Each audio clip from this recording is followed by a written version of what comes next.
할렐루야. 5월 19일 우리에게 주신 하나님의 말씀은 민수기 25장 1절에서 18절까지의 말씀입니다. 이스라엘이 시딤에 머물러 있더니 그 백성이 모압 여자들과 음행하기를 시작하니라. 그 여자들이 자기 신들에게 제사할 때에 이스라엘 백성을 청하매 백성이 먹고 그들의 신들에게 절함으로 이스라엘이 바알 보올에게 가담한지라. 여호와께서 이스라엘에게 진노하시니라. 여호와께서 모세에게 이르시되 백성의 수련들을 잡아 태양을 향하여 여호와 앞에 목매어 달라. 그러면 여호와의 진노가 이스라엘에게서 떠나리라. 모세가 이스라엘 재판관들에게 이르되 너희는 각각 바알 보올에게 가담한 사람들을 죽이라 하니라. 이스라엘 자손의 온 회중이 회막문에서 올 때에 이스라엘 자손 한 사람이 모세와 온 회중의 눈앞에 미디안의 한 여인을 데리고 그의 형제에게로 온지라. 제사장 아론의 손자 엘르아살의 아들 비느하스가 보고 회중 가운데에서 일어나 손에 창을 들고 그 이스라엘 남자를 따라 그의 막사에 들어가 이스라엘 남자와 그의 여인의 배를 꿰뚫어서 두 사람을 죽이니 연병이 이스라엘 자손에게서 그쳤더라. 그 연병으로 죽은 자가 24,000명이었더라. 여호와께서 모세에게 말씀하여 이르시되 제사장 아론의 손자 엘르아살의 아들 비느하스가 내 질투심으로 질투하여 이스라엘 자손 중에서 내 노를 돌이켜서 내 질투심으로 그들을 소멸하지 않게 하였도다. 그러므로 말하라. 내가 그에게 내 평화의 언약을 주리니 나와 그와 그의 후손에게 영원한 제사장 직분의 언약이라. 그가 그의 하나님을 위하여 질투하여 이스라엘 자손을 속죄하였음이니라.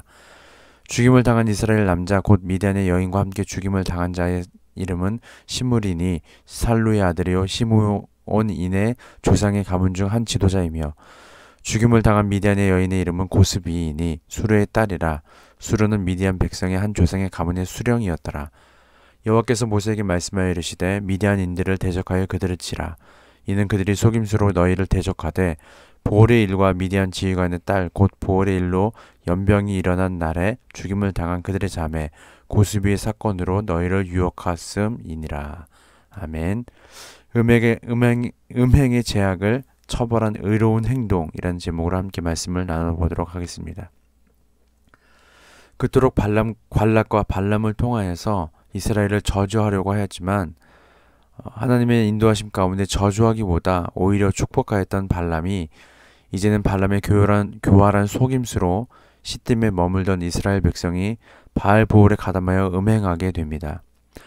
모압 여자들이 자기 신들에게 제사할 때 이스라엘 백성을 초대하였고 그곳에서 음식을 먹을 뿐만 아니라 그 신을 섬기는 행위, 즉 음행함을 통하여 이방신 바알을 섬기는 제사에 동참한 것으로 보입니다. 그래서 하나님은 이스라엘이 바알 보올에 가담하였다고 말씀하신 것이죠.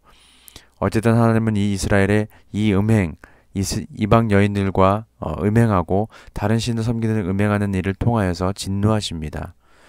그리고 모세를 통하여 수령들을 잡아 하나님 앞에 목을 메어 달면 하나님의 진노가 떠날 것이라고 말씀하시죠. 그리고 바알 보올에 가담한 사람을 죽이라고 또한 말씀하십니다. 이때 마침 이스라엘 온 회중이 회막문에서 울고 있는 때에 시몬 지도자의 아들 시므리가 미디안 족속 수령의 딸을 데리고 왔습니다. 그리고 그것을 본 아론의 손자 엘르아살의 아들 비느하스가 창으로 그 둘을 꿰뚫어 죽이니 연병이 이스라엘 자손에게서 그쳤습니다. 그리고 하나님은 비느하스에게 평화의 언약을 주시고 후손에게 영원한 제사장 직분의 언약을 하십니다. 그리고 하나님은 모세에게 이 일로 말미암아 미디안들을 대적하여 그들을 치라고 말씀하시죠. 이는 그들이 속임수로 이스라엘을 유혹하였기 때문이라 라고 말씀하십니다. 리더란 조직이나 단체 등의 활동을 주도하는 위치에 있는 사람을 말합니다. 지도자라고도 말하고 수령이라고도 말합니다. 현명한 리더는 그가 이끄는 조직이나 단체에 속해 있는 사람들의 말들을 최대한 수렴하여 그 조직이나 단체가 가장 유익을 낼 수 있는 방향으로 인도하는 역할을 감당하는 것이 세상에서 말하는 리더, 현명한 리더의 모습입니다. 그런데 성경에서 말하는 리더의 모습은 이것과는 참 많이 다름을 보게 됩니다. 성경에서 말하는 현명한 리더는 오직 하나님 말씀에 그 기준이 있죠. 그래서 하나님께서 세우신 리더는 조직이나 단체에 속해 있는 사람들의 마음을 헤아리기 전에 먼저 하나님께서 그 공동체를 향한 마음이 어떤가를 아는 자입니다. 공동체에 있는 사람들이 그것은 불가능하다라고 말할 때 하나님께서 그것은 가능하다라고 말씀하시면 그들에게 담대히 하나님의 비전을 전하고 그 비전대로 이끌어가는 것이 리더의 모습입니다. 그리고 우리는 민수기 말씀에서 하나님께서 세우신 모세를 통하여 리더의 모습을 알 수가 있습니다. 오늘 말씀에서 하나님께서 세우신 리더란 무엇인가에 대해서 묵상하게 되었는데요. 하나님께서 세우신 공동체에 하나님께서 세우신 리더의 여러 자격이 있겠지만 오늘 본문을 통해서 알 수 있는 리더의 자격은 하나님의 마음을 아는 자입니다. 오늘 본문에서 두 부류의 인물이 대조를 이루는데 한 부류는 이스라엘 백성이 음행하도록 내버려 두었던 수령들이고 한 부류는 하나님의 거룩한 질투심을 품고 죄악을 처벌한 비느하스입니다. 하나님은 이스라엘 백성의 음행에 대해서 먼저 수령들에게 그 죄가 있음을 말씀하셨습니다. 수령들이 함께 음행을 하였는지 아닌지는 정확히 나와 있지는 않지만 하나님은 그에 대한 책임이 수령들에게 있음을 말씀하시고 그들을 목매어 달면 하나님의 진노가 이스라엘에게서 떠나갈 것이라 라고 말씀하십니다. 그런데 수령들이 무엇을 잘못했을까요? 그들에게 속하였던 이스라엘 백성이 진영을 이탈하여 이방 여인과 음행하고 그들이 섬기는 이방신과 음행한 것이 과연 수령들을 목매어 달게 할 정도로 큰 잘못이었을까요? 그것은 하나님께서 리더로 세우셨음에도 불구하고 하나님의 마음으로 공동체를 이끄지 못한 것이고 그렇기 때문에 더 나아가 자신에게 속한 백성이 자신의 소견에 옳은 대로 행동하고 있음에도 불구하고 그냥 내버려 두어서 하나님 앞에서 음행이라는 결과를 낳게 만들었기 때문입니다. 이것이 하나님께서 세우신 리더의 거룩한 부담감인 것입니다. 하나님께서 세우신 리더는 세상의 방법대로 공동체를 이끄는 자가 아닙니다. 그들이 하고 싶은 대로 내버려 두는 것이 아니라 그들이 자기의 소견에 옳은 대로 행동하는 것을 내버려 두는 것이 아닙니다. 그래, 너의 의견을 존중해. 그럴 수 있어. 그것도 맞아.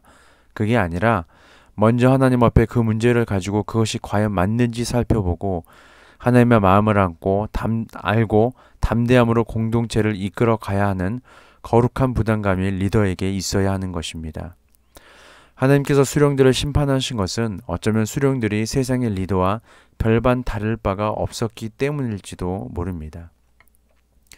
반대로 하나님의 거룩한 질투심을 품고 죄악을 처벌한 비느하스는 하나님의 마음을 아는 자였던 것 같습니다. 하나님은 비느하스에 대해서 이렇게 말씀하십니다. 11절입니다. 제사장 아론의 손자 엘레아살의 아들 비느하스가 내 질투심으로 질투하여 이스라엘 자손 중에서 내 노를 돌이켜서 내 질투심으로 그들을 소멸하지 않게 하였도다. 여기서 하나님은 두 가지를 말씀하시는데 먼저는 비느하스는 하나님의 질투심으로 질투하였다라는 것입니다. 하나님께서 무엇을 싫어하시고 어떻게 할 때 진노하시는지 아는 것이죠. 하나님께서 질투한다는 것은 이스라엘 백성은 그토록 사랑하심을 나타내는 하나님의 마음이고 그 마음으로 비느하스가 질투하였다는 것은 하나님께서 이스라엘 백성을 얼마나 사랑하시는지 비느하스도 그 마음을 안다라는 말인 것입니다. 그렇기 때문에 이런 마음이 다음으로 이렇게 이어지는 거예요. 하나님은 비느하스에 대해서 두 번째로 말씀하시기를 내 노를 돌이켜서 내 질투심으로 그들을 소멸하지 않게 하였다라고 하십니다. 하나님의 마음을 아니까 하나님께서 이 사건을 통하여서 이스라엘 백성을 멸하고 싶지 않은 마음도 알게 되는 것입니다. 그래서 하나님께서 그렇게 행하시지 않도록 자신이 거룩한 분노를 가지고 처단하게 된 것이라고 하나님은 말씀하시는 것이죠. 마치 모세를 보는 것 같지 않습니까? 하나님께서 이스라엘 백성을 멸하기를 원하지 않는 그 마음을 알기에 하나님께서 이스라엘 백성을 향하여 분노하실 때마다 엎드려 기도했던 모세를 보는 것 같습니다. 하나님께서 우리 각자를 리더로 부르셨습니다. 우리는 하나님의 마음을 알고 그 마음을 전하는 리더입니다. 세상에서 추구하는 리더가 되지 말고 하나님이 원하시는 리더가 되어 하나님의 마음으로 내게 허락하신 사람을 주께 인도하는 리더로 서나가기를 예수님의 이름으로 소망합니다. 기도하겠습니다. 하나님, 우리에게 하나님의 복을 가지고 다스릴 권세를 주셨음을 고백합니다. 그래서 우리가 밟는 각자의 땅에서 우리 각자가 하나님의 리더라고 말씀해 주셔서 감사합니다. 세상에 말하는 리더의 모습이 되지 않게 하시고 하나님이 원하시는 리더의 모습이 될 수 있도록 성령 하나님 함께 하옵소서. 감사드리며 예수님의 이름으로 기도드립니다. 아멘.